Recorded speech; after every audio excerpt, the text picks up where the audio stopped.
Tonight from Vermont, the independent, who has been very clear on this issue all along. Senator, we got an earful from the president. We ran it unedited on this program because we wanted to make sure his side of the story got out and the corporate side of the story got out.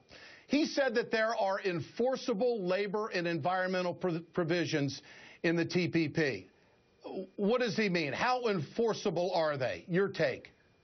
Well, we've heard that, Ed, for almost every trade agreement that's come down the pike, and yet you have workers being exploited all over the world. It takes years before their concerns are being heard. I think the first point to make about this trade agreement is to look at whose side multinational corporations are on this. How do the drug companies feel about this? How does Wall Street feel about it? All of the multinationals believe this is a great agreement for good reasons. They're going to make a whole lot of money out of that. Meanwhile, as you indicated, virtually every trade union in this country is in strong opposition to it. Just the other day, I and a few of us spoke before the 1,000 steelworkers on this issue. So you got working people on one side, you got corporate America on the other side. Second of all, if you look at the history of trade agreements, there is a reason why we have lost 60,000 factories in this country since 2001 and millions of decent-paying jobs. And there is a reason why most of the new jobs being created are low-wage, part-time service industry jobs. And that's because major corporation after major corporation has shut down in America. They've gone to China, they've gone to Vietnam, they've gone to Mexico to hire low-wage labor and then bring their products back into this country. I have been involved and opposed to NAFTA, CAFTA, permanent normal trade relations with China. I've heard it over and over again, how great these agreements are, and yet what they have ended up doing is hollowing out the middle class of this country. But in addition to all of that, you got another factor, and that is you have, as a result of this agreement, if it's passed, you're going to have corporations being able to sue governments, federal, local, state, in America, around the world, because they're trying to do the right thing in terms of public health or in terms of the environment. And the corporations will have the right to say, hey, you are limiting my ability to make money. And that's what this agreement is about, maximizing corporate profits.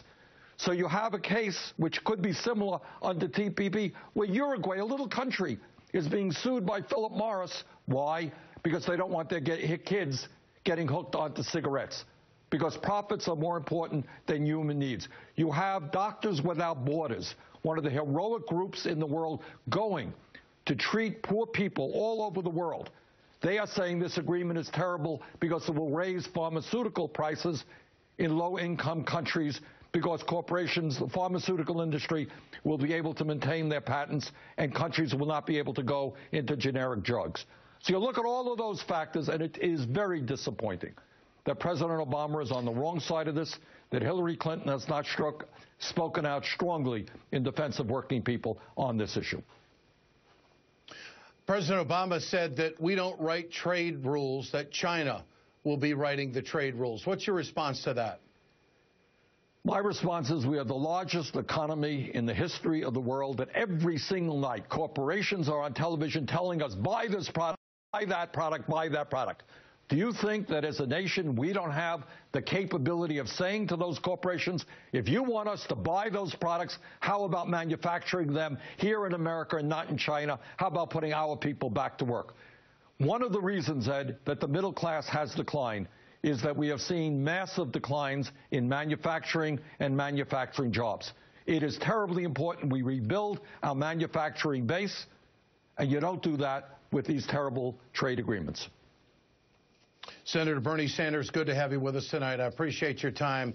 And I have to ask you, does this issue, now that you've heard President Obama and now that you've heard the statement that Hillary Clinton's camp put out tonight saying that she's going to be watching this closely, it was a non-position position, really. It was not for or against, you know.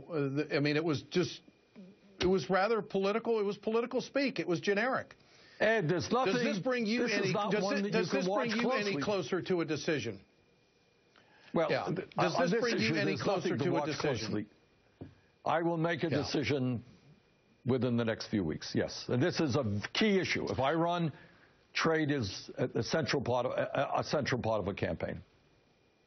Senator, good to have you with us tonight. Remember to answer tonight's question at pulse.msnbc.com/ed. We'll have the results right after.